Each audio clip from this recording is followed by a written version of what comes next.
Alrighty, welcome to the top 8 of Grand Prix Omaha. We've got Brad Nelson, first seed, against William Craddock. We've got an energy mirror-ish. Brad playing Teamer Marvel and William Craddock playing Teamer Energy. So similar decks. One plays Aetherworks Marvel, one does not. Yeah, we've seen this matchup a few times. The Marvel Plan A is certainly quite powerful. We've seen it take, 6 players into the top 8, just marveling, hoping to get Ulamog or using Marvel over the course of a couple turns to generate different kind of advantage. However, in the absence of Marvel hitting the table, William Craddock's Teamer Energy deck is a lot better at operating. The Plan B of the Marvel deck is basically Will's Plan A. And if he can keep that one single card off of the battlefield using negates or confiscation coups, shatters, whatever it might be, then he's going to have a big advantage in the matchup. Action gets kicked off here as Brad censors a Servant of the Conduit and follows it up with a Rogue Refiner. So Brad's on the board first here. Yep. Part of that's by virtue of him being the number 1 seed, getting to be on the play, and Will Craddock's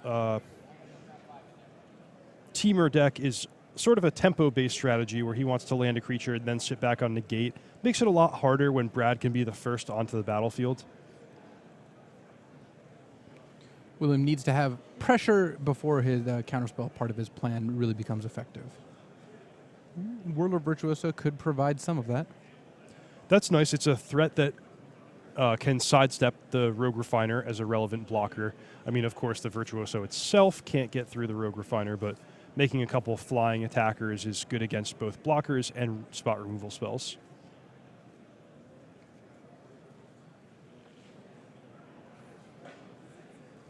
Woodweaver's Puzzle Knot here for Brad. Brings him up to 6 energy, so if he can find or resolve a Marvel, then he'll be in pretty good shape.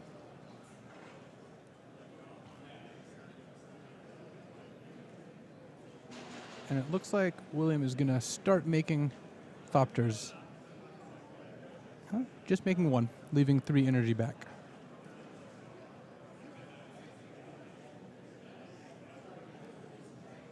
One reason why having 3 energy in the tank is very helpful is it allows him to play Bristling Hydra more safely, whereas even though the Bristling Hydra generates 3 energy and protects itself in that way, there is a window where Brad could respond to the trigger with a burn spell like Harness Lightning. So having a 3 energy buffer means that anytime Will can resolve Bristling Hydra, it's gonna be safe on the battlefield. Well, there will be no Bristling Hydra this turn. William Craddock plays a Tune with Ether, so gets his 4th land, but has to pay 1 mana to do so. So he's going to have access to 3 mana this turn. He's got a lot of 3-drops in his deck. He could still follow up with something here.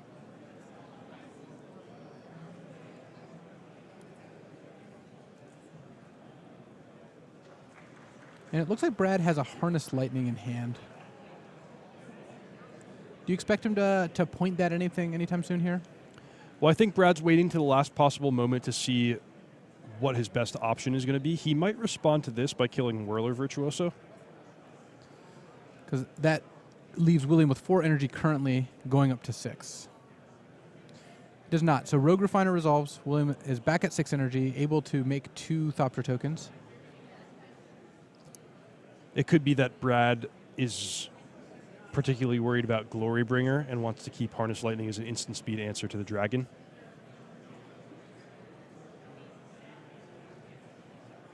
Brad just chooses to cycle Dissenter's Deliverance end of turn. I think he found an Aetherworks Marvel.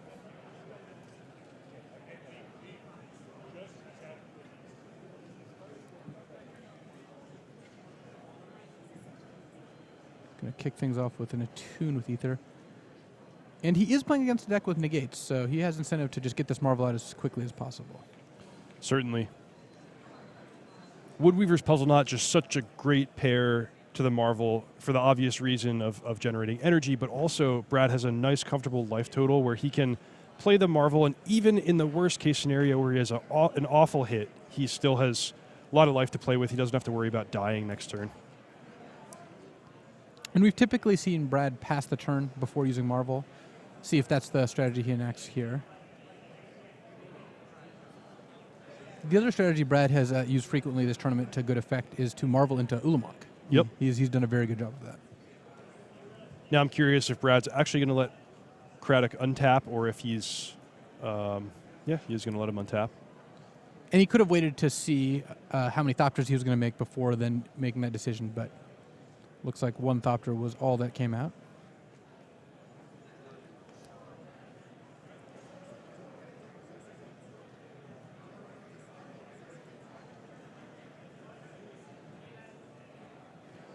Craddock wants more threats in the air right now. He would love to have a Glory Bringer, because his priority now is to get the game done with before Brad finds Ulamog.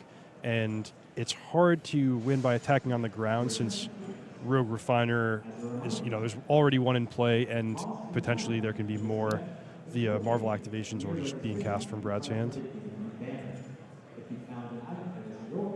Well, unfortunately for William, he does just have a Bristling Hydra, so more ground pounders. Though that does get him to 7 energy here. Yeah, that will be a good threat until Brad finds Ulamog, but it's not going to save him if that ever does happen.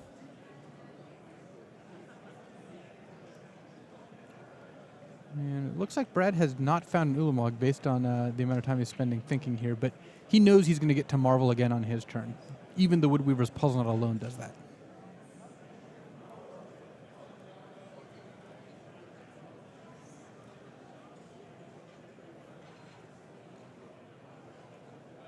If you're deciding between something like Rogue Refiner and Woodweaver's Puzzle Knot, what would you tend towards taking here?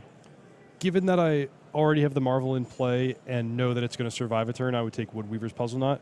It's the largest amount of energy, and as I mentioned a moment ago, the life total buffer is really nice when you know that you have a big advantage when the game goes a little bit longer.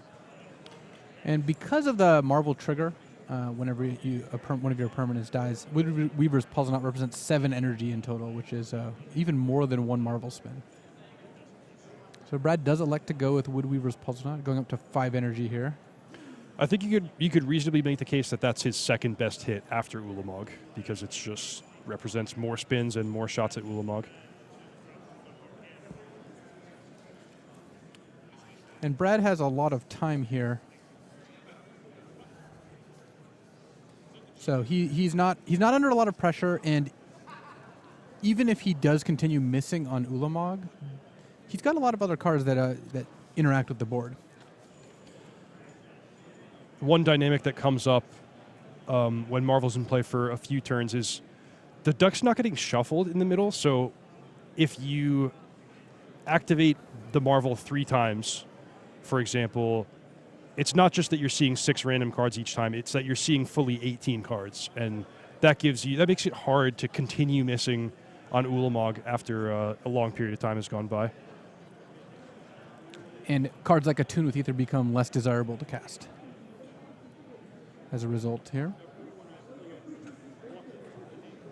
So Brad once again faced with the decision whether he wants to Marvel on his main phase or not. And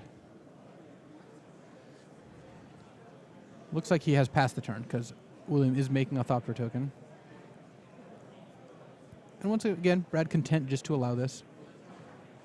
Man, all the offense Craddock can muster is these little 1 damage Thopters in the air. It just takes so long to kill a player from 30 life when you're doing that. The Woodweaver's Puzzle Knots representing 6 life per Puzzle Knot. And the game is effectively on a clock, since Brad will hit Ulamog sooner or later.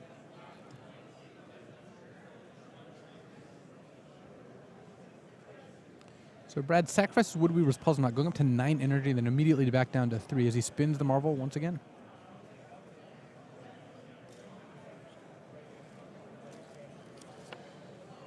Another one of the non-Ulamog hits that's pretty solid here, Glimmer of Genius. Brad taking a look at that. He's got another Marvel, another Woodweaver's Puzzle Knot.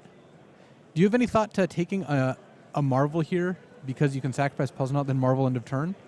I don't think there's enough urgency to want to do that. I would rather focus on just getting a large energy reserve rather than trying to get a one-time burst of getting 2 activations in the same turn. There's no rush, Brad can just sit back, draw some cards, gain some life, and like I said, eventually Ulamog's going to be somewhere.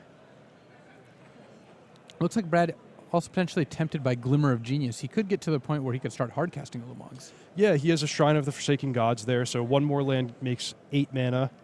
And yeah, it seems like the game should go at least a couple more turns, and getting to 10 is not outside the realm of possibility. And it looks like Brad did go with the second copy of Aetherworks Marvel. Because they're legendary, he'll select to keep the untapped one. Other one goes to the graveyard, nets him 2 energy, and then he sacks this Woodweaver's Puzzle Knot. Once again, going back up to 9 energy. And presumably back down to 3, as he once again spins the Marvel.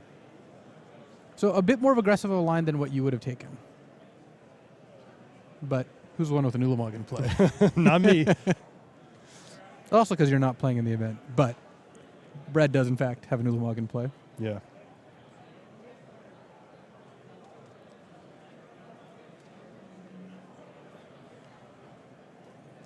It looks like he's going straight for William Craddock's lands, exiling Botanical Sanctum and an Ether Hub here.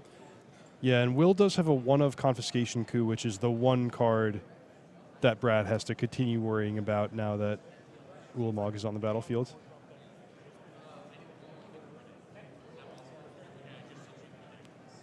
Ooh, Brad also with Chandra Flamecaller in hand, so he's got access to some powerful effects here.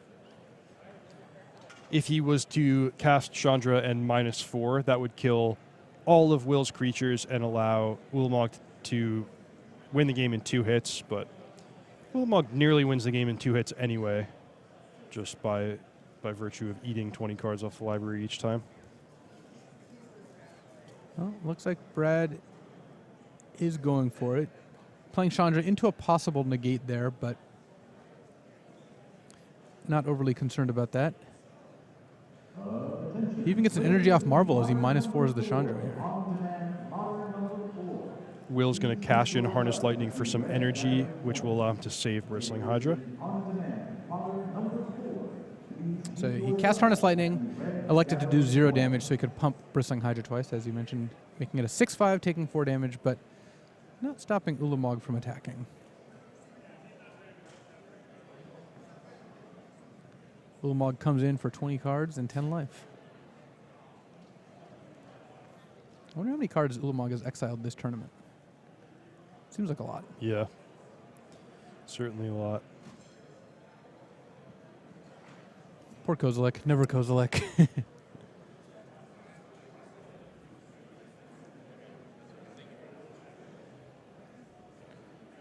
William Craddock, not very close to having a Confiscation Coup ready to go here. And with Brad at 26 life, not very close to dealing lethal damage to Brad either.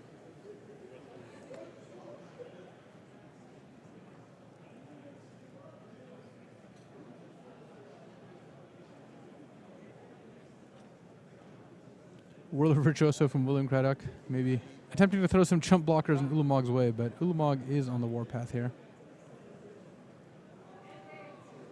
Do you see a way for William Craddock to come back into this game? No, I don't. It has to be Confiscation Coup, and he still needs a lot more energy, plus has to deal with potential of Censor, potential of a second Ulamog coming. Brad plays his 3rd Marvel of the game in order to gain 2 energy and hits another Ulamog here. And that will be enough. William Craddock scoops it up, and Brad Nelson is up a game here in the quarterfinals of Grand Prix Omaha. See, both players have access to deck lists. They can use those in between games. Though at this point in the tournament, that's not as big of an edge as you might expect. Still nice to know what their one-of sideboard cards are and the like. So, as these players sideboard, we've got some messages for you, but we'll be right back after those.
top 8 here at Grand Prix Omaha. I'm Louis Scott Vargas here in the booth with Reed Duke.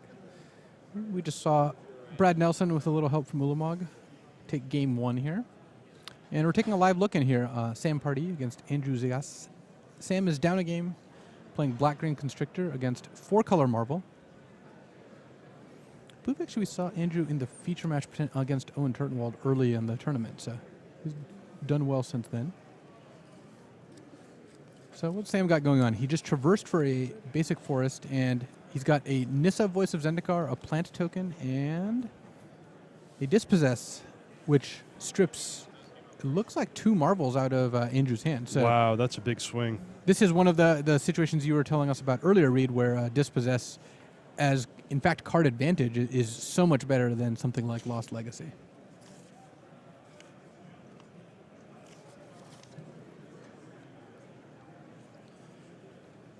So not only does Andrew no longer have his plan A to save him here, but he's also down handily on resources and is going to have a lot of work to do to put something together in this game.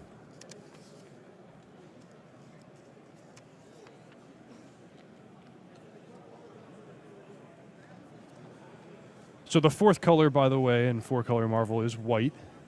Andrew has 3 copies of Nahiri the Harbinger in the main deck. That's, I guess, a card that helps him win battles over artifacts and enchantments, you know, for example, in a Marvel Mirror. Also can exile Ulamog. Tapped Ulamog can be exiled by Nahiri. Wow, you're right. Two-headed giant player. Your round 2 pairings have been posted. Do you think we're going to see a Nissa ultimate here? It is possible. Sam does not have a lot going on besides these plants, but they seem eager to jump in the way. Once Sam is able to dispossess the Marvels, that makes card advantage strategies like the Nissa Ultimate a lot more appealing, because it means that Andrew's forced to play a fair game with Sam. In effect, he's forced to play Sam's game against Sam.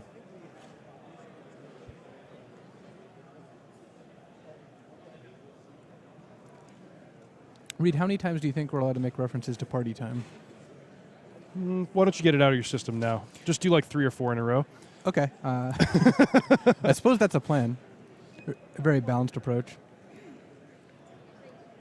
Well, if Nissa ultimates, then it definitely is party time, because Sam will have drawn a grip of cards here.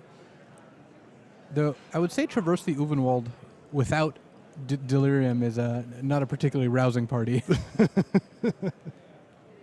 And it looks like our first match is going, so we're going to head back as Sam attempts to grind a somewhat long game with that Nissa ultimate there.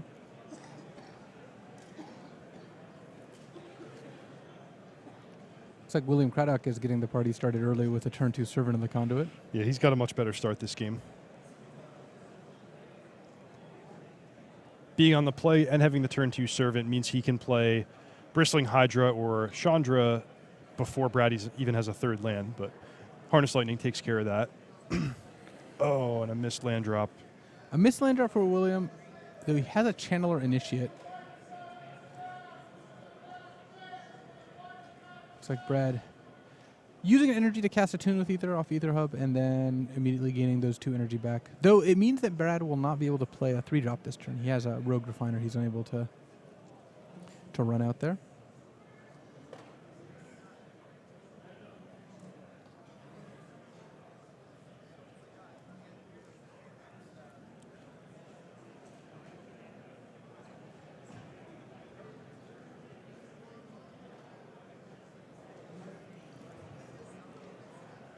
It does not look like Brad has another Harness Lightning as he just passes the turn here.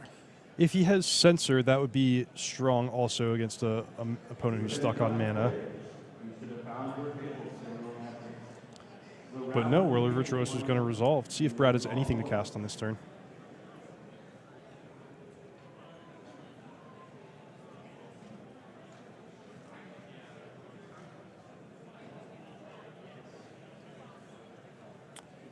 Looks like Brad's going with Ether Meltdown on Whirler Virtuoso. Okay, so that's just a way to buy time and get more energy. He does have Marvel in hand, but not enough energy to activate it right away. So he runs out the Marvel. End of turn, William makes a Thopter token with Whirl of Virtuoso. And looking at William's deck list, he doesn't have any Game 1 ways to kill Aetherworks Marvel. In Game 2, he's got 2 copies of Manglehorn. And if he has one of those right now, it would be quite powerful. Oh, no. He's using the 3 counters from Channeler Initiate to kill his own creature, but that gives Brad a 6 energy due to Ether Meltdown dying. Oh, wow. That could have been a pretty big misstep here. Yeah, an extra Marvel activation a turn ahead of schedule.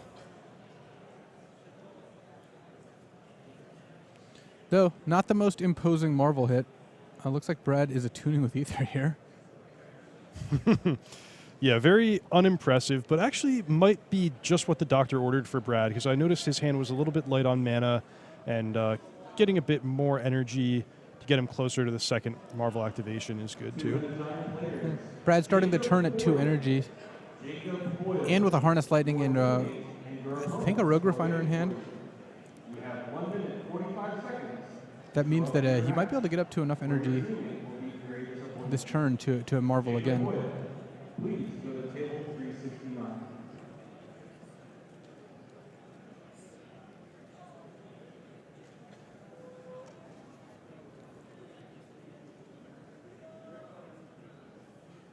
So Brad plays that Rogue Refiner, ticks up to 4 energy, and now he's got Harness Lightning. If he wants to Marvel, the Thopter token would be the target. And it looks like indeed he targets Thopter token, deals 1 to it, and is back spinning the Marvel once again. And I saw an Ulamog there.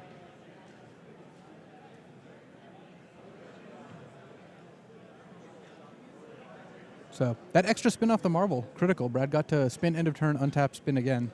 Yeah, I think Will probably should have just put the counters right on Channeler Initiate. Not that this game was going particularly well for him either way. This is going to be a quick one. And that'll do it. Brad Nelson, first player to advance to our semifinals here, and continues his run as the first seed. Yeah, he hasn't slowed down all weekend. I wonder if he's regretting an intentional draw. Probably not, but you never know. Could have gone 18-0. That's true. I think that's something you only think about, a couple years after, because if you win the Grand Prix, you're so happy regardless that you're not thinking like, oh, what could I have done better? What could I have done even more impressive?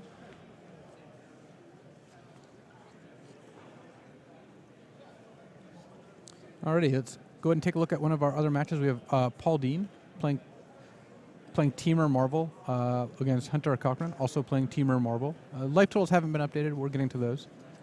And Paul Dean currently up a game here, though. This game looking a little less good. He's got nothing on the board. He's facing down Tireless Tracker and Rogue Refiner, both players with lots of lands and energy otherwise.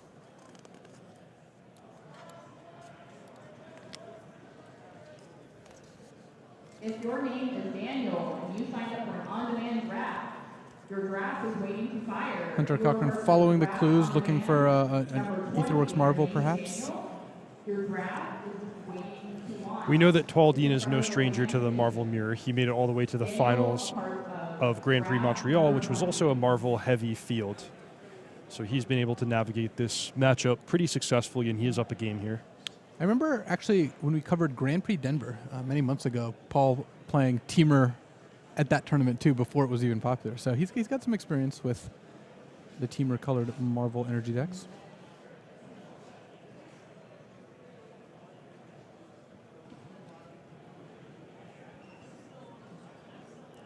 Does look like he's substantially behind in this game, with neither player having a Marvel. Tireless Tracker is probably the next best thing to provide a long-term advantage. Paul seems to be losing at just about every axis here. Lands in play, cards in hand, creatures on the table. But he does have 7 energy, so getting a Marvel into play could easily change things.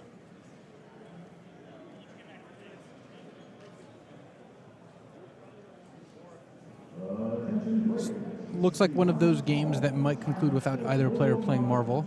The energy mid-range deck mirror, as it were. Once again, this is last call for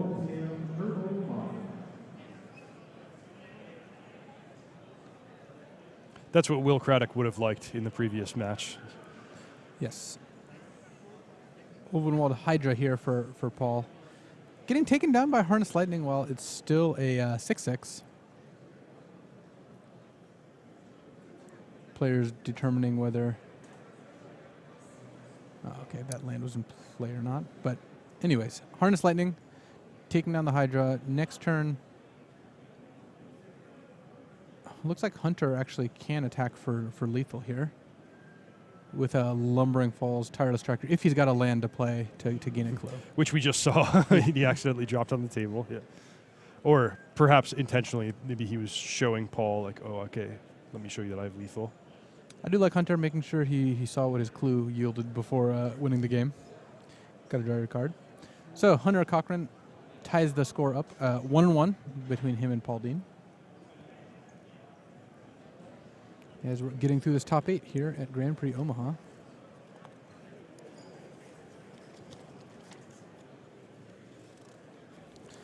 See, here in the booth, we have all the deck lists, and as players get eliminated, Reed takes their deck lists, rips them in half, and throws them behind him. Don't need that anymore. Here, another live look in here. Game 3, Sam Party against Andrew Zigas, and looks like Sam won the game where he dispossessed 2 Etherworks Marvels, and maybe not a surprising turn of events. Sam Party is our last hope for a non-Marvel player to make the semifinals. Well, then we might have a few people rooting for him. Who knows?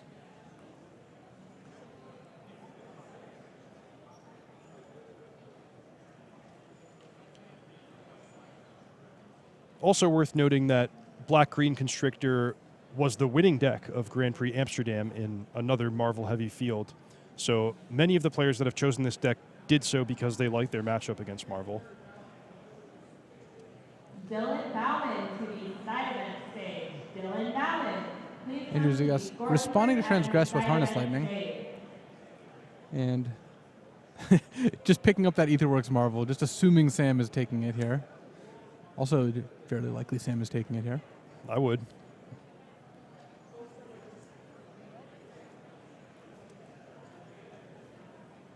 Seems like kind of a party foul to not take Etherworks Marvel with Transgress if you have the option.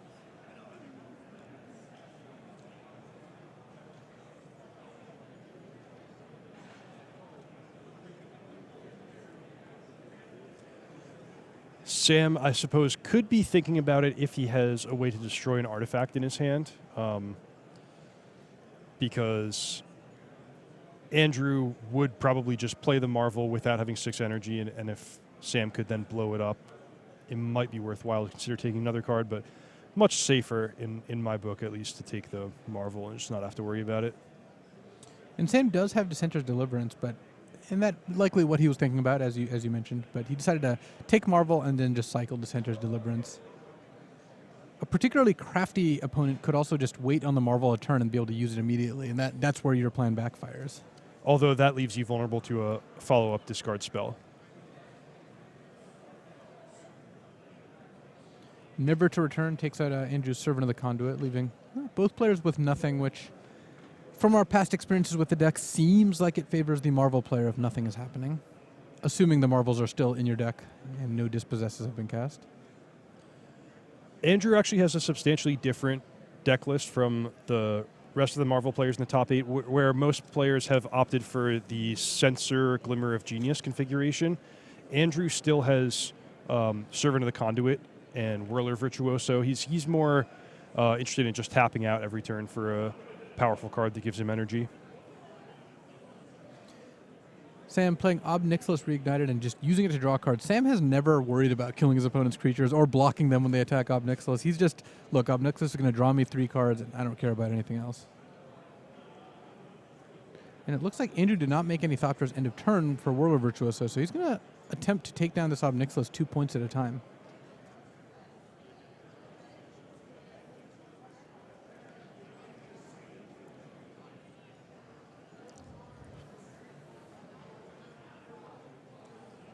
He's saving his energy, I suppose, just to give himself a chance of drawing Etherworks Marvel.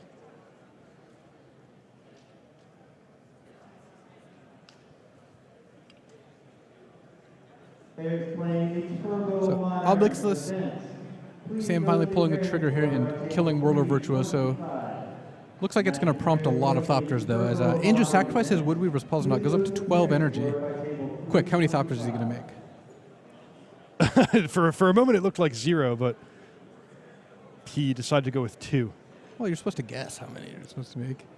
Yeah, I didn't. He really is going far out of his way to make sure he can activate a Marvel at any point that he draws it. See, I'm usually in your seat, Reed, and I'm the one who gets put on the spot, so I'm not going to pass up any opportunity to just put you right on the spot. Fair enough. Sam Party casting Traversely Ovenwald with Delirium, getting Walking Ballista, and actually this works out perfectly for Sam. He's got a 2/2 Walking Ballista facing down 2 Thopters with Ob Nicholas on 1 loyalty. Yeah, so that means he's going to be able to successfully protect Ob Nicholas and continue drawing cards, which, until Andrew finds Marvel, is going to be the determining factor of the game.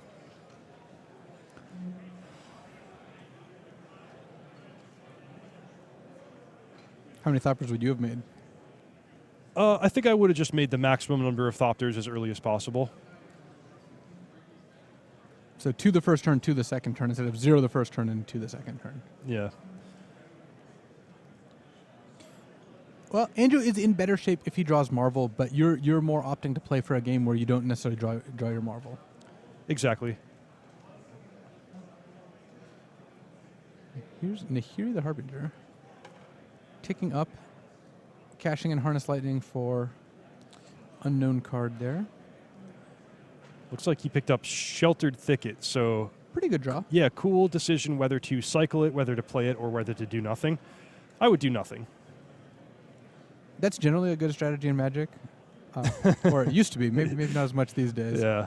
But it does protect Andrew from hand disruption if he just leaves a land in hand and then cycles it end of turn. Right. The reason to cycle it main phase would be if you were to draw come into play tapped land, but with Nahiri the Harbinger in play, you probably just want to cycle those anyway. Wow. Never to return, acting as a kind of cut rate version of Ruinous Path here. Actually, this is one of the few times when both halves are cast in the same turn. So Sam ending up with a 2/2 zombie, Nahiri going away, and Sam now firmly in the lead here. Yeah, and Andrew actually doesn't even have enough energy if he had been to draw Marvel that turn. Now he's setting himself up nicely. If he can find it here, he might win, but his time is running short because every turn that passes, Sam's getting a colossal advantage off this Ob Nicholas. And once Sam finds Dispossess and strips all the Marvels out of Andrew's deck, then it's going to be that much harder for Andrew to come back here. Sam, once again, no respect for the Ob Nicholas loyalty, just doesn't care, but his attack with Hissing Quagmire and Zombie Token trades the Quagmire for Servant of the Conduit.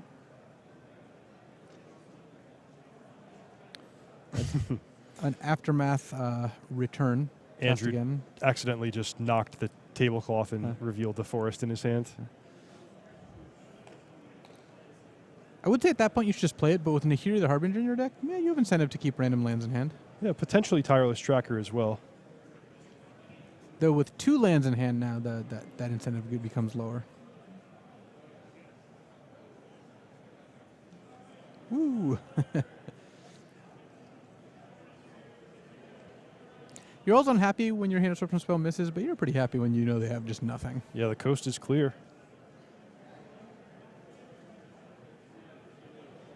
So Sam picked up a Dissenter's Deliverance there. What do you predict he's going to do with that over the next couple turns? He might hold on to it, especially now that he has Tireless Tracker to spend his mana on and continue drawing cards. That's going to be relevant in the unique case that Andrew finds Marvel but doesn't find Ulamog right away. But it could potentially be a game winner if that situation arises. Andrew, not flush with time here. With that Tireless Tracker, along with those 2 zombie tokens, applying a decent amount of pressure.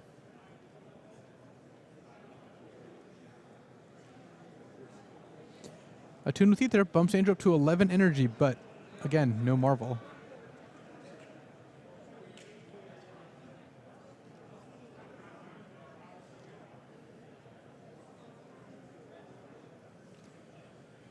He could have drawn Chandra Flamecaller that turn, but at this point, I think it's only Marvel into Ulamog that's going to get him back into it, since Tireless Tracker can grow up to 5 toughness this turn.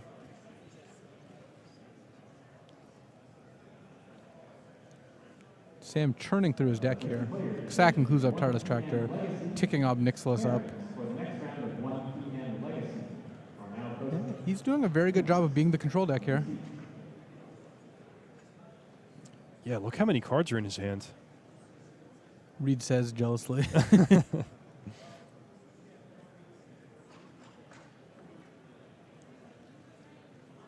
Cycled Dissenter's Deliverance. Find us a Virtuous Gearhulk.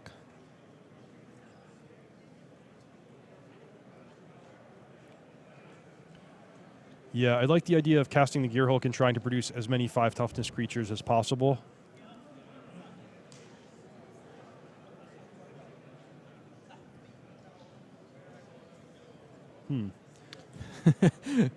Sam disregards your advice and acquires 2/2/+1/+1 counters on each zombie. Yeah, Chandra could be. I mean, it wouldn't win Andrew the game. It would just buy time, because let's keep in mind that Sam still is an active Planeswalker and 100 cards in his hand. Oh, wow. Andrew could be punished for not playing out his lands if he finds the Marvel off of this draw. Nope. He does not. Servant of the Conduit, and Sam just has more than lethal in play with Never to Return and Ob Nixilis sealing the deal. Sam Party moves on to the semifinals here at Grand Prix Omaha, defeating 4-color Marvel, and looks like Paul Dean just wrapped up his match. He also advances to the semifinals in the Teamer Marvel Mirror. So we've got Paul Dean, Sam Party, Brad Nelson, and our last result is, take a look here. Looks like